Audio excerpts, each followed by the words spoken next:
রেলের ৭ প্রকল্পে প্রায় ২১,০০০ কোটি টাকার দুর্নীতিসহ শাহজালাল আন্তর্জাতিক বিমানবন্দরের তৃতীয় টার্মিনাল নির্মাণে দুর্নীতির অভিযোগে তদন্তে নেমেছে দুদক। রাষ্ট্রীয় সম্পদ লোপাটের মূল হোতা শেখ হাসিনা সহ পিকে হালদারের মতো চিহ্নিত দুর্নীতিবাজদের দেশে ফিরিয়ে আনতে সরকারকে সহযোগিতার কথা জানিয়েছেন কমিশনের কর্মকর্তারা।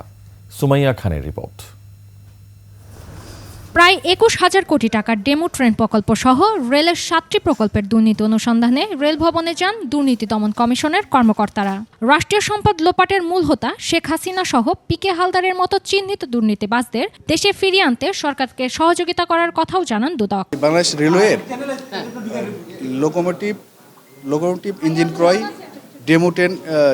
ডেমো ট্রেন ক্রয় সহ অতিরিক্ত ব্যয় ব্যবস্থাপনা এবং আরও কয়েকটা যে স্থানীয় প্রকল্প আছে, মোট ৭টা প্রজেক্ট নিয়ে আমরা একটা পত্রিকা নিউজের প্রেক্ষিতে আমরা অভিযানে আসছি। এদিকে নামে বেনামে কোম্পানি খুলে বিভিন্ন ব্যাংক ও আর্থিক প্রতিষ্ঠান থেকে ৫,০০০ কোটি টাকার ঋণ নিয়ে অর্থ আত্মসাতের ঘটনায় সাদ মুসা গ্রুপের কর্ণধার ও সাউথ বাংলা ব্যাংকের সাবেক পরিচালক মোহাম্মদ মহসিন, মেরিডিয়ান ফাইন্যান্স লিমিটেডের পরিচালক শামিমা নার্গিস সহ ২৮ জনের বিরুদ্ধে মামলা করেছে দুদক।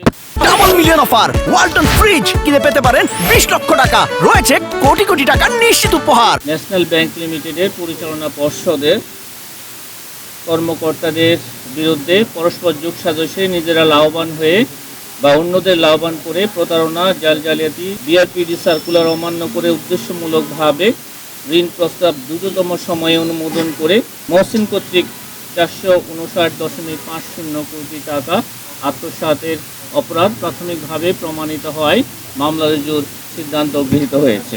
শাহজালাল আন্তর্জাতিক বিমানবন্দরের তৃতীয় টার্মিনাল নির্মাণের প্রকল্প ব্যয় কিভাবে ৭,০০০ কোটি টাকা থেকে ২২,০০০ কোটি টাকা হলো সে বিষয়ে তদন্ত করছে দুদক। শাহজালাল আন্তর্জাতিক বিমানবন্দর থার্ড টার্মিনাল প্রকল্প ঢাকা ও অন্যান্যদের বিরুদ্ধে ক্ষমতার অপব্যবহার, ব্যাপক অনিয়ম, দুর্নীতি ও জালিয়াতির মাধ্যমে বিভিন্ন সরঞ্জামাদি স্থানীয়ভাবে ক্রয় করে বিদেশ হইতে ক্রয় দেখিয়ে অর্থ হাতিয়ে নেয়া অভিযোগের বিষয়ে অনুসন্ধানের সিদ্ধান্ত গৃহীত হয়েছে।